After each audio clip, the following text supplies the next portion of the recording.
Hey, listen up there, YouTube. Chip here. Welcome back to the Urban Moto USA channel, where we talk about all things motorcycle, but primarily we're going to be talking about the Orion RXB150L. Okay, so let's start by addressing the elephant in the room. Yes, I know the bike is made in China. I get it. Okay, so what are my expectations? Well, I'm not expecting KTM German quality. I'm just not. But I am expecting a good value, and from what I've seen online, I do expect to get that. That being said, this isn't my first Chinese motorcycle. This will actually be my third. We'll call it my third. My first one, I had a CSC RX3, which around the world is known as a Zongshan Cyclone. I bought that bike in 2015, had it for about 18 months, traded it in on a Suzuki SV650. About a year later, I saw that same bike on sale on Facebook Marketplace and bought it back.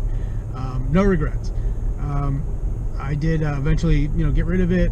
I did, after the fact, buy a well, it's called a SkyTeam 125, and it's basically a clone of the Honda 70cc bike, that the little mini pit bike. That bike had a 140 Piranha pit bike motor in it. The thing was a blast. I kind of tweaked it a little bit, maybe a little bit too much. Had a major crash, flipped it a bunch of times. So since then I've been without a bike. As I heal, all my bones are pinned and wired back together. But now I'm anxious to get my bike, guys. I'm really looking forward to getting this bike. Last check, it's in Orlando, so it's not far from where I live in Cocoa. Should be getting it soon.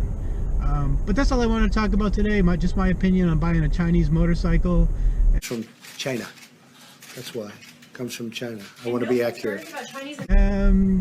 Yeah, so if you have any questions, please post them in the comments below. I'm sure if you have an interest in the RXB like I did, that's where I got most of my information, going online, looking at videos, looking at different message boards and so forth. It's a good way to get information these days. It's all out there if you look for it. But again, I want to thank you for tuning in to Urban Moto USA, and I look forward to sharing more information with you in the future as I get my bike and go through some of the new things with it. And we'll talk to you real soon, guys. Bye.